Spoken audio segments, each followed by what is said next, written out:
नमस्कार, मी श्वेता अंकले. तरुण भारतच्या न्यूज बुलेटिनमध्ये आपल्या सर्वांचे स्वागत. आता पाहूया ठळक घडामोडी. पुणे दरम्यान सुरू झालेल्या वंदे भारत सेवेमुळे बेळगावकरांच्या आशा पल्लवित झाल्या असून बेंगळूर बेळगावसाठी वंदे भारत सुरू करण्याच्या मागणीला यश येणार असल्याची माहिती खासदार जगदीश शेट्टर यांनी दिली. पुणे आणि हुबळी दरम्यान नवीन वंदे भारत एक्सप्रेस सेवेच्या घोषणेनंतर बेंगळूर धारवाड वंदे भारत सेवा बेळगावपर्यंत विस्तारित करण्याबाबत चर्चा करण्यात आली. बऱ्याच कालावधीपासून ही मागणी होत असूनही याकडे तांत्रिक अडचणी होत्या. मात्र आता या सर्व अडचणी दूर होणार असून लवकरच ही वंदे भारत ट्रेन सुरू होणार आहे. रोटरी क्लब ऑफ बेळगाव साऊथतर्फे 11 ते 14 फेब्रुवारी दरम्यान शिवकालीन शस्त्र प्रदर्शनाचे भव्य आयोजन करण्यात आले आहे. खानापूर रोड, टिळकवाडी, बेळगाव येथील मराठा मंदिर कार्यालयात सदर प्रदर्शन भरवण्यात आले. दररोज सकाळी 10 ते रात्री 9 वाजेपर्यंत हे प्रदर्शन शालेय विद्यार्थ्यांना मोफत पाहता येणार आहे. त्यामुळे हे शस्त्र प्रदर्शन बेळगावच्या शिवप्रेमींसाठी पर्वणी ठरणार आहे. या शिवकालीन शस्त्र प्रदर्शनात मराठा आरमार व शिवकालीन रांगोळी अशी सांगड घालण्यात आल्यानं डोळ्याचे पारणे नक्कीच फिटणार.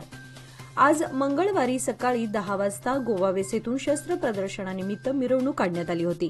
या मिरवणुकीत शालेय विद्यार्थी, घोडेस्वार आणि भगवे ध्वज घेऊन मोठ्या संख्येने मावळे सहभागी झाले होते. मिरवणुकीनंतर उद्घाटक दीपप्रज्वलन करून उद्घाटन करण्यात आले. अधिकाधिक शिवप्रेमींनी या प्रदर्शनाचा लाभ घ्यावा असे आवाहन रोटरी क्लब ऑफ बेळगाव साऊथतर्फे करण्यात आले आहे. हे शस्त्र प्रदर्शन म्हणजे मराठ्यांच्या शौर्याची व पराक्रमाची गाथा आहे. बेळगाव उत्तरचे आमदार आसिफ सेठ यांनी अशोकनगर येथील शासकीय उर्दू शाळेच्या नव्याने बांधलेल्या कंपाऊंडचे उद्घाटन केले. या उपक्रमामुळे परिसरातील शैक्षणिक सुविधांचा विकास होण्यास मदत होणार आहे.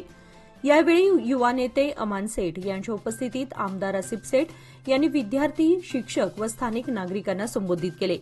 नव्याने बांधलेले कंपाऊंड विद्यार्थ्यांच्या सुरक्षिततेसाठी तसेच त्यांना उत्तम शिक्षण व मैदानी खेळांसाठी आवश्यक सुविधा उपलब्ध करून देण्यासाठी महत्वाचे ठरणार आहे.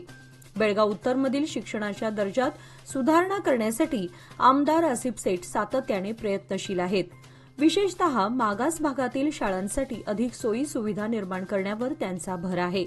आपल्या भाषणात त्यांनी शिक्षणाच्या महत्वावर प्रकाश टाकत समाजाच्या उज्ज्वल भविष्यासाठी शिक्षणात गुंतवणूक करणे आवश्यक असल्याचे सांगितले. युवा नेते अमान सेठ यांनी देखील कार्यक्रमात आपले विचार मांडले. वैश्यवाणी समाज, वैश्यवाणी युवा संघटना, वैश्यवाणी महिला मंडळ आणि श्री समादेवी संस्थान समादेवी गल्ली बेळगाव यांच्या संयुक्त विद्यमाने दरवर्षीप्रमाणे श्री समादेवी वार्षिक जन्मोत्सव सोहळ्यातील शेवटच्या दिवशी मंगळवारी सकाळी नवचंडिका होम आणि महाप्रसाद उत्साहात पार पडला. सकाळी श्री समादेवी मूर्तीला महाअभिषेक केल्यानंतर संदीप कडोलकर, सौ स्मिता कडोलकर, वैष्णवी धनवडे यांच्या हस्ते नवचंडिका होमला प्रारंभ झाला. यावेळी ऋषिकेश हर्लेकर गुरुजी, नवाथे गुरुजी पुणे, भूषण काने पुणे, राजेश रानडे गुरुजी पुणे, नीलकंठ हर्लेकर गुरुजी, दत्तात्रय भावे गुरुजी, पवन देशपांडे गुरुजी यांच्या नेतृत्वाखाली नवचंडिका होम मोठ्या उत्साहात आणि भक्तिभावाने करण्यात आला. दुपारी 12 वाजल्यानंतर श्री समादेवीला नैवेद्य दाखवून महाप्रसादाला प्रारंभ झाला. यावेळी हजारो भक्तांनी महाप्रसादाचा लाभ घेतला. बेळगावातील किल्ला तलाव येथे एका अनोळखी पुरुषाचा मृतदेह आढळलाय. 3 दिवसांपूर्वी किल्ला तलावात उडी मारून अज्ञात व्यक्तीने आत्महत्या केली असावी असा पोलिसांचा प्राथमिक अंदाज आहे. आज मंगळवारी सकाळी 11 वाजण्याच्या सुमारास तलावात एक मृतदेह तरंगत असल्याची माहिती नागरिकांनी पोलिसांना दिली. त्यानंतर तातडीने पोलिसांनी घटनास्थळी भेट देऊन मृतदेह बाहेर काढला. ही घटना मार्केट पोलीस ठाण्याच्या हद्दीत घडली आहे. पुढील तपास पोलीस करत आहेत. बेळगाव उत्तरचे आमदार आसिफ सेठ यांच्या वतीने युवा नेते अमान सेठ यांच्या नेतृत्वाखाली आमदार पथकाने उज्ज्वल नगर येथे रस्ते आणि गटार बांधकामाची पाहणी केली. या दौऱ्यात महापालिका अधिकाऱ्यांसह पथकाने या कामांची बारकाईने तपासणी केली. या दौऱ्याचा मुख्य उद्देश म्हणजे प्रगतीपथावरील पायाभूत सुविधांच्या विकास कामांचा आढावा घेणे. या प्रकल्पांतर्गत स्थानिक रस्ते आणि ड्रेनेज प्रणाली सुधारण्याचं उद्दिष्ट आहे. अमान सेठ आणि महापालिका अधिकाऱ्यांनी बांधकामाचे निरीक्षण करून सर्व काम नियोजनानुसार सुरू आहे का याची खात्री केली. अमान सेठ यांनी वेळेवर रस्ते आणि गटार प्रकल्प पूर्ण करण्याचे महत्त्व अधोरेखित केले, कारण ते उज्ज्वल नगरमधील रहिवाशांच्या जीवनमानात सुधारणा करण्यासाठी आवश्यक आहे. व्यवस्थित रस्ते आणि सक्षम ड्रेनेज प्रणालीमुळे पाणी तुंबण्याची समस्या दूर होईल, स्वच्छता राखली जाईल आणि स्थानिक वाहतुकीस सुलभता येईल. तसेच पथकाने स्थानिक रहिवाशांशीही संवाद साधला व त्यांच्या अडचणी जाणून घेतल्या. तसेच त्यांच्या गरजा पूर्ण करण्यासाठी विकास कामे योग्य प्रकारे राबवली जात असल्याची खात्री दिली. नवे पाऊल नवा संकल्प लोकमान्य सोसायटी सादर करत आहे लोकमान्य शुभारंभ ठेव योजना, जी देते तुमच्या ठेवीवर आकर्षक व्याज. ज्येष्ठ नागरिकांसाठी 0.5% अधिक व्याज. अधिक माहितीसाठी कॉल करा 1800-212-4050. लोकमान्य, जिथे पैसा वाढतो आणि नातं वृद्धिंगत होतं. मुंबई येथे महाराष्ट्राचे उपमुख्यमंत्री एकनाथ शिंदे व मंगेश चिवटे यांची भेट घेऊन सीमा भागातील मुख्यमंत्री वैद्यकीय सहाय्यता निधी संबंधित चर्चा करण्यात आली. या भेटीदरम्यान चिवटे यांनी येणाऱ्या काळात लवकरात लवकर उपमुख्यमंत्री सहायता निधी कक्ष सुरुवात होईल व महात्मा ज्योतिबा फुले अंतर्गत मदत सुद्धा चालू करण्यासाठी वाटचाल चालू आहे, अशी माहिती दिली.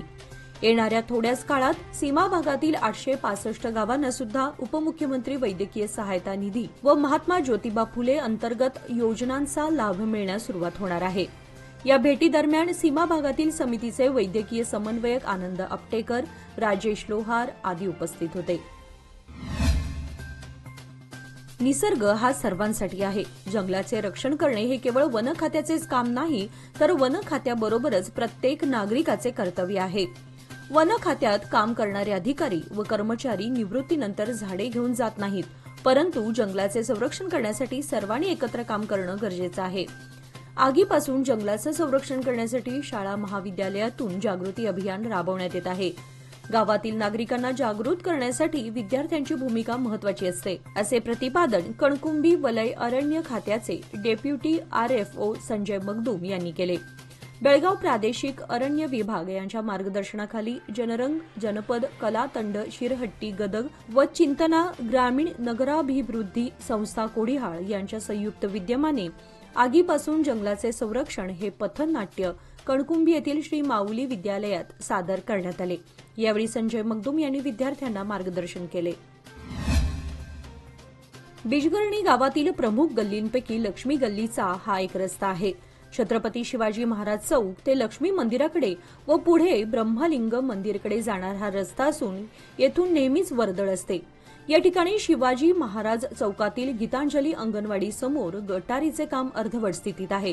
त्यामुळे सध्या या गटारीवरून लहान मुलांना दररोज ये जा करणं कठीण बनलंय. एका फळीचा आधार घेऊन लहान मुलांना तारेवरची कसरत करावी लागत आहे. त्यामुळे शाळेतील कर्मचारी, मुलांना व परिसरातील नागरिकांना मोठा त्रास होतोय.